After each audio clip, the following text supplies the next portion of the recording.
aku bertanya. Aku bertanya di kampus-kampus kehadapan para mahasiswa intelektual muda Minangkabau dimanapun berada. Masihkah kita mengerti dan memakai adat nanampe? Adakah kata nanampe dalam lisan kita setiap hari? Atau jangan-jangan kita ini sudah menjadi generasi yang indah tahu diampe? Aku memaparkan gugatan di lapangan luas pendidikan kepada kolegaku, para pemikir, perencana, pengelola, pemangku jabatan, dan guru besar, para pendidik, dan tenaga kependidikan. Kenapa pelajaran bahasa Minangkabau hampir tidak terdengar di negeri ini? Sementara di seberang sana, di Tatar Sunda diajari setiap hari bahasa Sunda di setiap sekolah. Sudah puluhan tahun seluruh tanah Jawa diajari Hono, Caroko, Data, Sawala pada jayanya.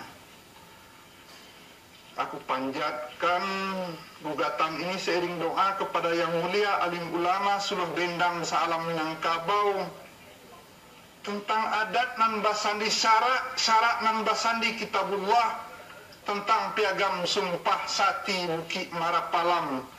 Kenapa kami masih saja terbata-bata mengeja semua? Sudah selesaikah tunjuk ajar syarat mengatur adat memakai?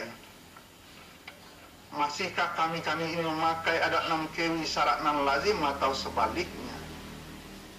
Aku dendangkan di hadapan para budayawan, para pemikir adat, pemangku kekuasaan lembaga-lembaga kerapatan adat.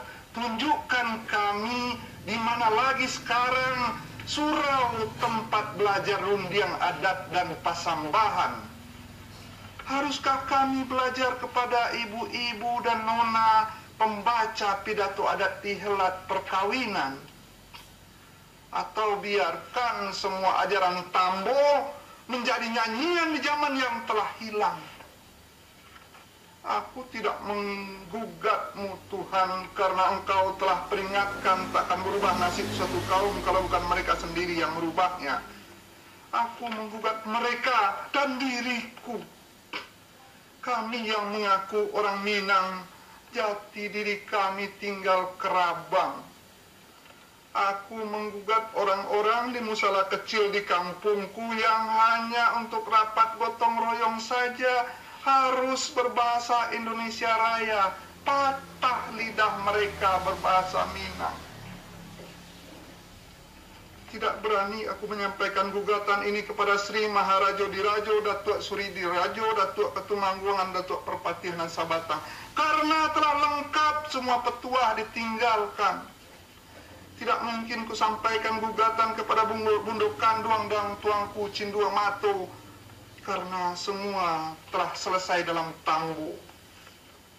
Tak juga aku kirim gugatan kepada Papa Rusli, karena sudah 40 tahun dia teriak, beri aku tambu, jangan sejarah.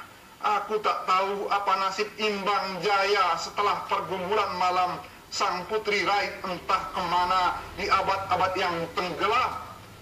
Beri aku tambu, jangan sejarah.